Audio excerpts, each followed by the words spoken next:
이 오늘 우리가 함께 읽은 이 본문은 예수님께서 마리아를 이제 만나십니다. 마르다가 가만히 와서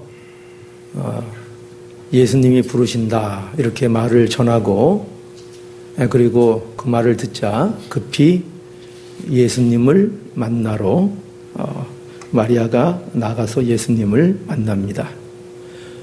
그리고 이제 예수님께서 나사로의 무덤으로 가는 장면이 오늘 이 본문에 기록되어 있습니다. 이 본문을 우리가 읽은 바와 같이 가만히 잘 들여다보면은 여기에 이 기록자인 요한이 특별히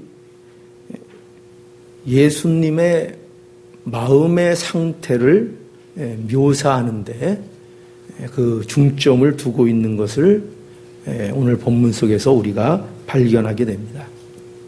거기 33절에도 그래서 보면 예수께서 심령의 통분이 여기시고 민망히 여기사 이렇게 기록하고 있고, 또 35절에 보면 심지어 예수께서 눈물을 흘리시더라 이렇게 서술하고 있는 것을 보게 됩니다.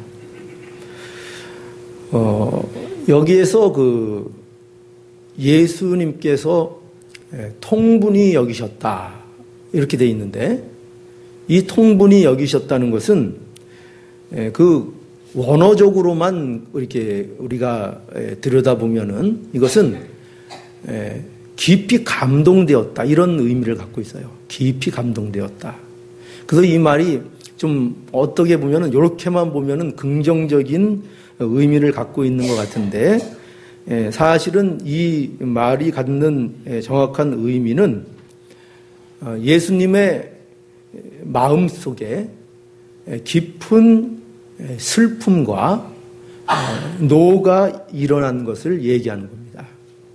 그것을 이제 통분이 여기셨다 이렇게 얘기하고 있는 겁니다. 그러니까 다른 얘기로 하면 하나님께서 예수님께서 우리가 그 다른 단어를 쓰자면은 비통해했다 뭐 이런 그 표현, 그 비통하다는 말 표현 적절하게 이해가 되십니까? 비통해하셨다라는 그런 의미를 갖고 있습니다. 그리고 여기 그 또 민망히 여기사 이렇게 했는데요. 이 민망히 여기셨다는 것은 이 고통으로 인하여, 그러니까 이 슬픔과 이 노로 인하여 예수님께서 몸을 이렇게 떠셨다. 그런 의미를 갖고 있습니다. 그러니까 몸을 여러분 떨었다는 것이 어떤 의미로 우리가 이해를 해야 되는가 하면, 왜 우리 너무 화가 나고 너무 분이 나고 너무 슬프면은 그거를 이제 그대로 발산하지 않고 참을 때, 그때 이렇게 그걸 참기 위해서 몸을 이렇게 좀 이렇게 이렇게 떨고 움츠리고 하는 그런 그 억제하고자 하는 그런 느낌 아시죠? 그런 경험들이 있으십니까? 그런 그 어떤 모습을 여기 의미하고 있습니다. 그러니까 뭐 없이 하나님 예수 그리스도께서 화가 나시고 그것으로 인하여 괴로운 심정을 갖고 계시고 그것을 억제하고 있는 그 예수님의 모습을 이렇게 묘사하고 있는 겁니다. 이렇게 오늘 이 본문은 요한이 예수님의 감정에 대하여 표현하고 있는 것을 우리가 보게 됩니다. 그럼 여기에서 우리가 이제 궁금한 점이 좀 생겨야 됩니다. 뭐가 궁금할까요? 여러분들은 아무것도 안 궁금하세요? 예수님이 누구세요? 예수님이 하나님 아니십니까?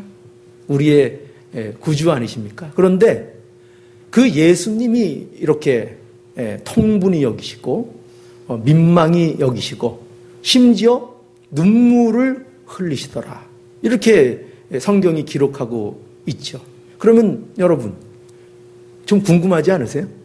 왜? 왜라는 것이 궁금하지 않으십니까? 도대체 왜 예수님께서는 이런 감정을 나타내시는 걸까? 여러분 생각해 보세요. 사랑하는 사람이 죽으면 눈물이 납니까 안 납니까? 여러분 주위에 그런 경험 없으세요? 사랑하는 사람이 죽으면 눈물이 나는 게 정상입니까? 안 나는 게 정상입니까? 슬픈 게 정상입니까? 안 슬픈 게 정상입니까? 그냥 담담합니까? 신앙이 좋아서? 아니요, 그건 자연스럽지 않아요. 우리가 기독교인이라고 해서 사랑하는 사람의 어떤 죽음 앞에서도 그 신앙의 좋은 모습을 보이려고 때로는 오버하는 경우가 있어요. 저는 그걸 오버라고 봅니다. 사랑하는 사람이 죽으면 슬픈 거죠. 우리가 이웃이 먼 데로 떠나도 아쉬운 마음이 있는데요. 비록 우리가 주 안에서 다시 만날 것이지만 그러나 죽음 앞에 슬프지 않을 사람은 아무도 없어요. 그것도 사랑하는 사람이 떠나간 것입니다. 그러니까 그것은 어떻게 보면 자연스러운 겁니다. 그런데 예수님께서 그런 우는 것이 과연 못마땅했을까요? 조문하러 온 유대인들이 함께 마리아와 슬픔을 나누고 있는 그것이 그렇게 예수님에게 있어서 못마땅한 그러한 모습이었을까요? 그건 아니었을 거예요. 도대체 예수님께서는 무엇 때문에 이렇게 심령의 통분이 여기시고 민망히 여기시며 심지어 눈물까지 흘리셨는가? 먼저 이것을 이해하기 위해서는 먼저 이유가 아닌 것부터 우리가 좀 생각해 볼 필요가 있습니다. 이런 이유 때문에 우신 것은 결코 아닙니다. 그것은 뭔가 하면 첫째로 우리가 보면은 나사로의 죽음 때문에 우신 건 아닙니다. 우리는 이렇게 오해할 수 있어요. 유대인들도 이 현장에 있었던 유대인들도 예수님의 눈물을 본 유대인들도 그렇게 생각했어요.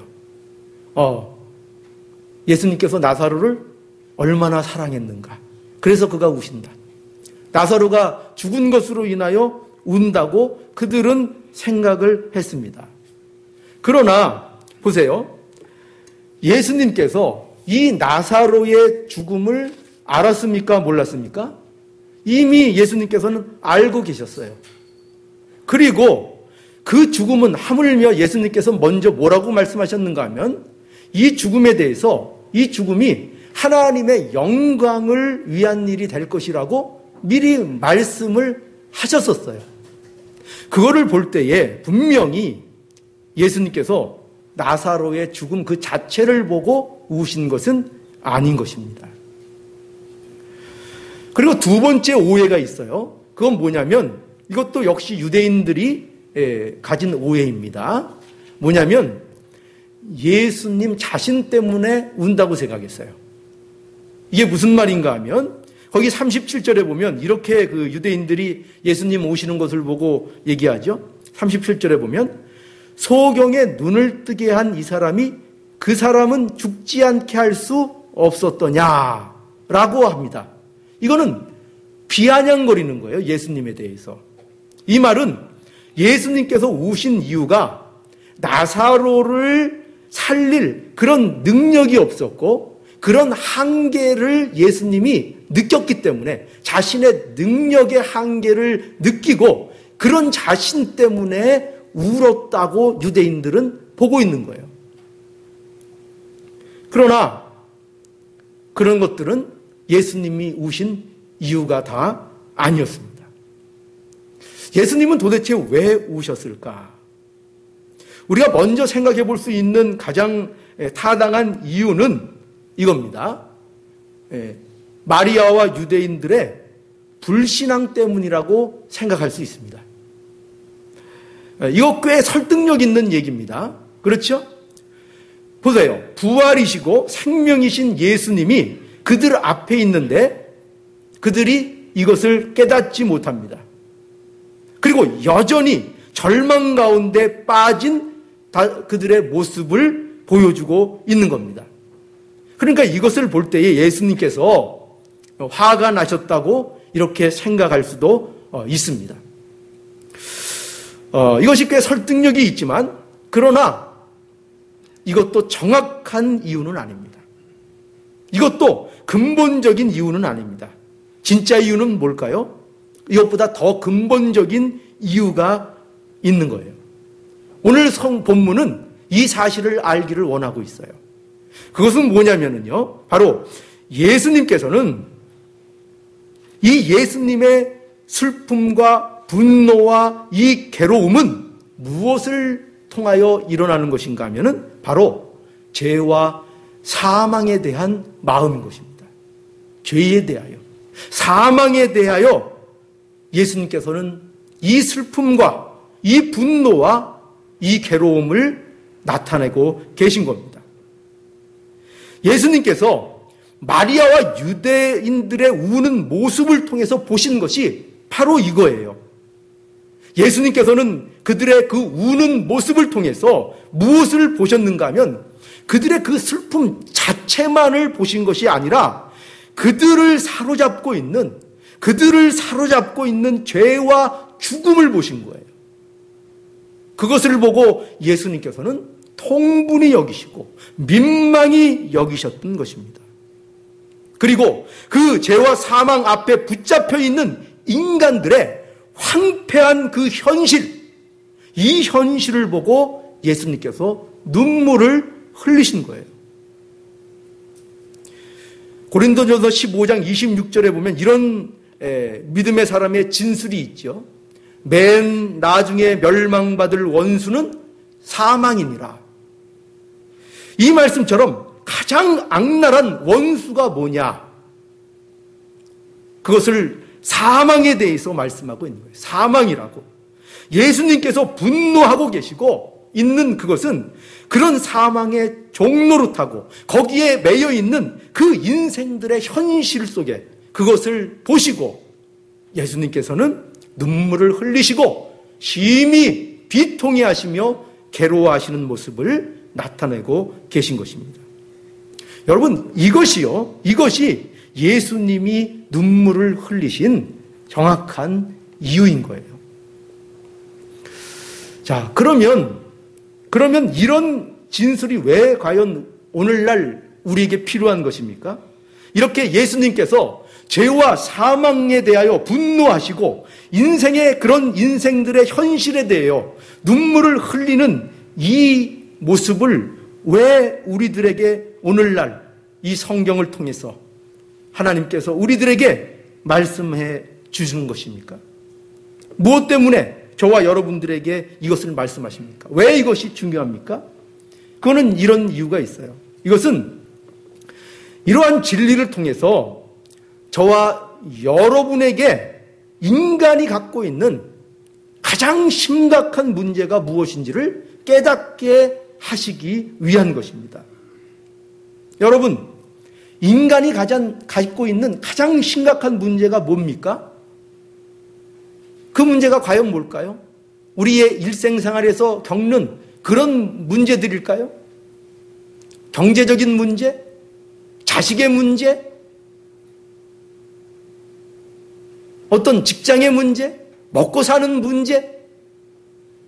그런 것들이 우리에게 있어서 정말 심각한 문제들일까요?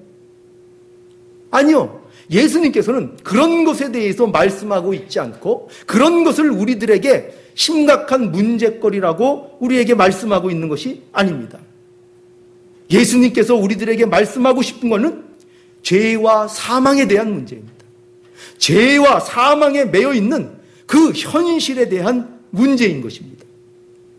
하나님의 형상대로 지음을 받은 인간들이 하나님의 영광을 나타내는 거룩한 삶을 살아가야 되는 그 사랑하는 인간들이 하나님을 떠나서 죄와 사망에 매여서 일생을 종노릇하며 살아가는 그 안타까운 현실, 이거보다 하나님 앞에 예수 그리스도가 나타내시는 심각한 일은 없기 때문인 것입니다.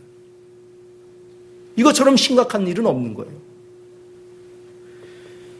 우리가 성경을 볼 때요, 흥미로운 게 뭔가 하면은요, 성경에 예수님께서 단 한 번도 웃으셨다는 기록이 없어요.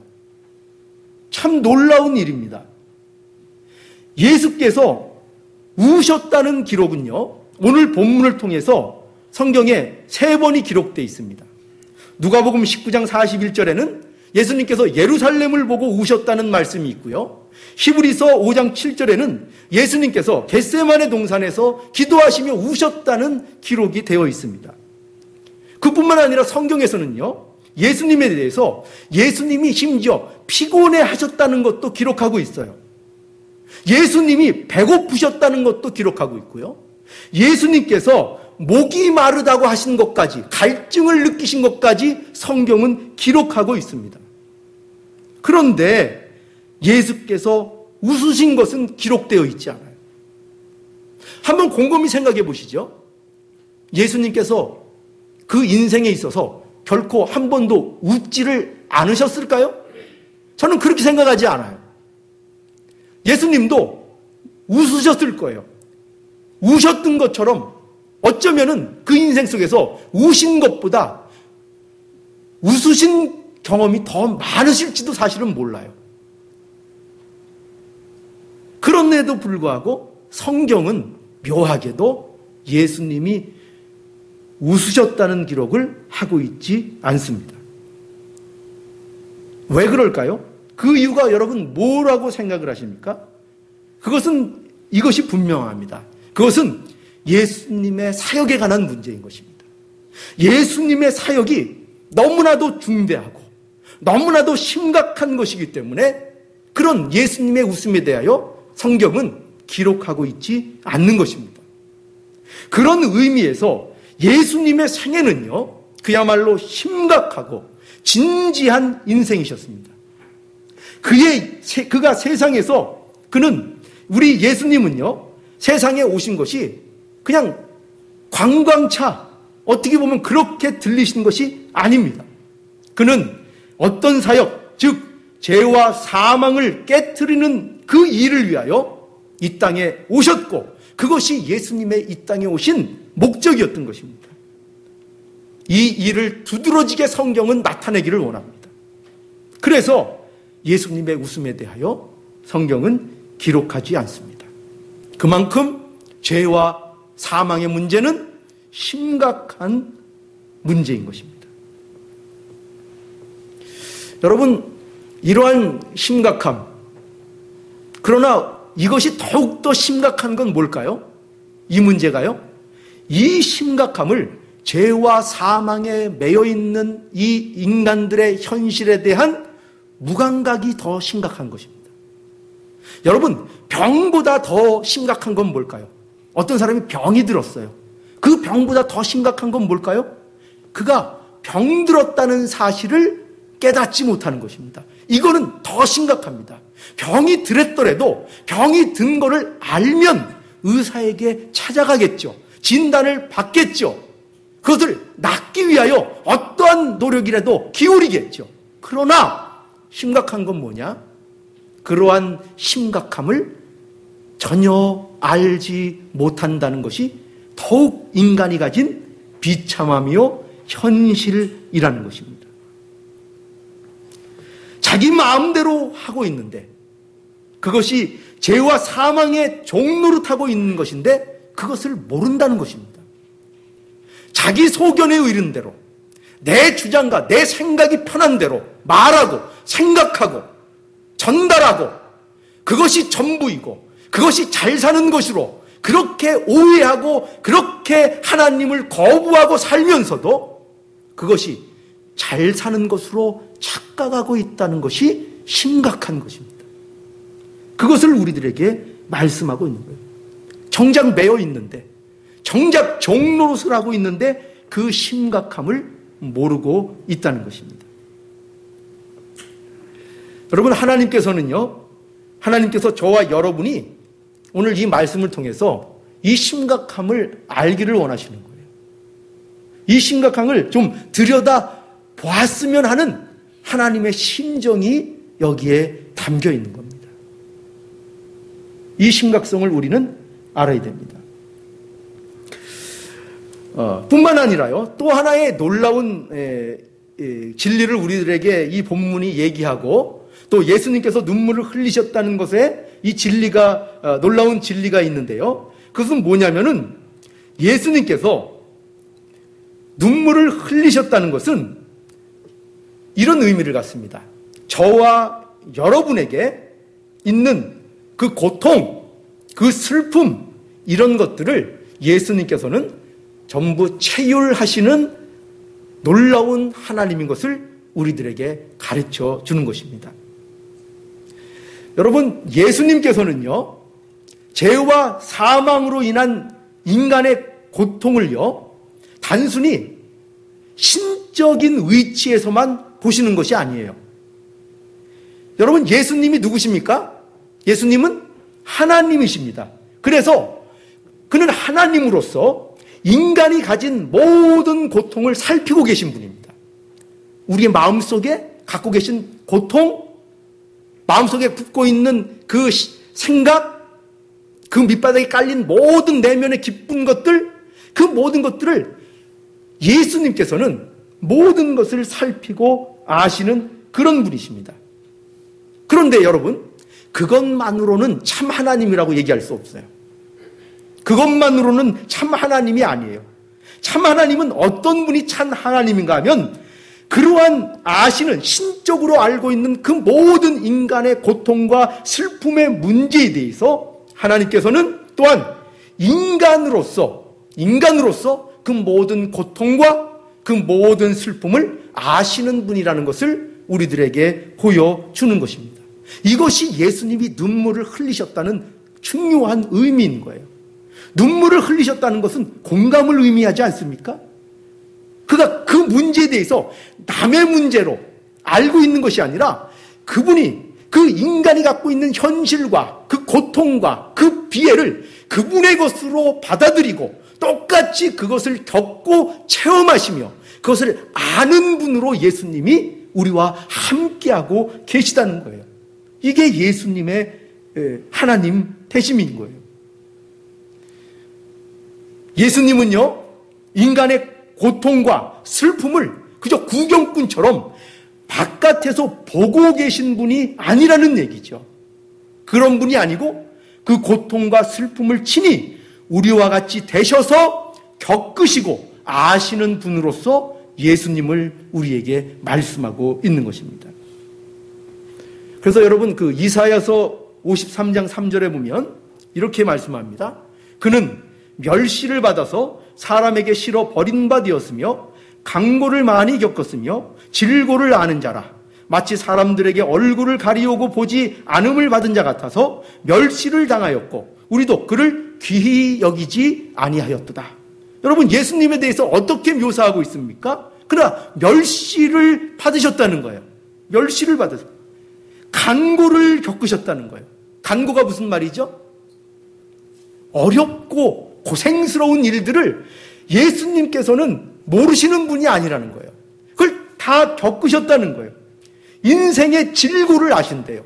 인간이 갖고 있는 모든 고통의 의미를 이론적으로만 아시는 것이 아니라 그것을 모두 겪고 자신의 일처럼 예수님께서는 아시는 분이라고 말씀하고 있습니다. 히브리서 4장 15절에도 우리에게 있는 대제사장은 우리 연약함을 체휼하지 아니하시는 자가 아니요 모든 일에 우리와 한결같이 시험을 받는 자로 돼 뭐가 없으신 분이라고요? 죄는 없으신 분이니라. 여러분, 예수님은 죄가 없으십니다. 그는 하나님이십니다. 그럼에도 불구하고 그 하나님께서, 그 예수님께서 인간의 고통과 죄의 비참함을 겪으셨다는 거예요. 그것을 자기 것으로 감당을 하셨다는 것입니다. 이게 얼마나 놀라운 일입니까? 얼마나 놀라운 일이에요. 이처럼 예수님이 죄와 사망의 문제 속에서 우리를 풀어주시려고 이 땅에 오셨고 그 일을 위하여 일하시고 그 일을 위하여 싸우시는 그 하나님의 모습을 우리들에게 보여주고 있는 것입니다. 여러분, 이러한 진리를 우리가 대할 때 여러분 어떤 마음이 드십니까? 이것이 우리에게 만약에 진리라면요, 이것이 우리에게 진리라면 우리가 정말 이 사실을 믿고 있다면 죄와 사망에 대해서 통분해하시는 예수님, 그것으로 인하여 눈물을 흘리시는 그 예수님, 죄와 사망에서 우리를 건져내시기 위하여 예수님께서 십자가와 그 모든 고통을 당하셨다는 것을 저와 여러분들이 분명히 믿고 있다면 우리의 마음속에 이 예수님이 우리의 마음속에 새겨져 있고 이 예수님이 우리의 마음속에 계시다면, 그렇다면 우리의 마음은 도대체 어찌해야 되는 것입니까? 어떤 마음이 우리에게 있어야 하는 것입니까? 예수님과 같은 마음이 우리에게도 당연히 있어야 되는 거 아니겠습니까? 어떤 마음입니까? 죄에 대하여, 사망에 대하여 통분해하는 그 마음이 우리에게 있어야 되는 거 아닙니까? 죄 아래 매여 있어서 하나님의 구원을 얻었음에도 불구하고 그 세상살이에 매여서, 그 사망에 매여서 종노릇하고 쩔쩔매고 있는 그 안타까운 성도들의 현실, 신자들의 그 모습, 그거 바라볼 때에 이 비통함이 있어야 되는 거 아닙니까? 눈물이 있어야 되는 거 아닙니까? 그것이 우리에겐 당연히 나타나야 하는 것입니다. 아니면 혹시 저와 여러분은 예수를 믿으면서도 죄와 사망에 매인 자들처럼 혹시 그렇게 살고 있는 건 아닙니까? 오히려 그런 자들을 위하여 눈물을 흘리는 자가 되지 못하고 오히려 예수님을 눈물이 흐르게 하는 그런 자들은 혹시 아닙니까? 여러분은 죄와 사망의 권세를 분명히 십자가에 예수님께서 깨트려 드렸는데, 깨트려 예수님께서 버리셨는데, 그것을 우리가 믿는데 여전히 예수님의 십자가와 그의 능력이 아무것도 아닌 것처럼 여전히 죄와 사망에 매여서 종처럼 비굴하게 사는 것은 아닙니까? 예수님께서 눈물을 흘리십니다. 여러분은 하나님께서 너희가 무엇을 먹을까, 무엇을 마실까, 무엇을 입을까 하지 말라, 그렇게 말씀하시며 이것이 이방인들이 구하는 것이라고 그렇게 누누이 말씀을 해도 그것을 귓전에도 듣지 않는 그런 모습은 아닙니까? 세상에 매여서 세상 것을 구하며 세상에 매달려 있는 그 모습을 갖고 있는 거 아닙니까? 예수님께서 눈물을 흘리십니다. 여러분은 우리의 하나님 아버지께서 그 해를 악인과 선인에게 모두 비치게 하시며 비를 위로운 자와 불의한 자에게 모두 내리시는 그런 분이신데, 그래서 우리에게 말씀하시기를 너희는 이제 너희에게 주신 그 생명으로 세상 것 구하지 말고 하나님의 의와 그 나라를 구하라고 그렇게 우리에게 누누이 말씀하시는데 여전히 우리는 귓등으로도 듣지 않고 있는 우리의 모습은 아닙니까? 이방인들이 구하는 거래요. 그렇게 말씀을 해도 우리는 믿는 것을 지고 이방인들이 구하는 것이라고 그렇게 말씀하는 것을 계속 구하고 있는 거 아닙니까? 예수님께서 눈물을 흘리십니다. 여러분과 저는 더 이상 이제 예수 그리스도 안에서 더 이상 죄와 사망에 매여 있는 자들이 아닙니다.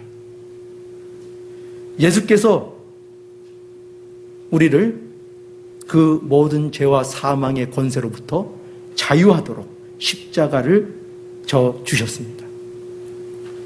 여러분에게 예수님의 눈물이 있어야 합니다.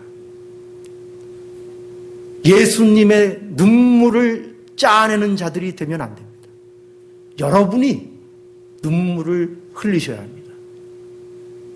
죄에 대하여, 사망에 대하여, 그에 대하여 종노릇하고 있는 그 비참한 인생들의 현실을 보며 안타까워해야 합니다. 그것이 없다면 우리는 정작 십자가의 의미를 바로 알지 못하는 것입니다. 여러분 인생 속에 이것이 자리 잡고 있습니까? 여러분 스스로에게 질문하십시오. 가슴속에 질문하십시오. 죄와 사망에 대하여 분통해하고 있는가? 비통해하고 있는가? 싸우고 있는가? 여러분 자신에게 질문하십시오. 질문하십시오. 우리에게 있어서 죄와 사망의 문제보다 또 그것에 구원받은 백성으로 사는 것보다 더 시급하고 더 중대한 문제는 없습니다. 하나님 앞에 응석을 부릴 때가 아닙니다.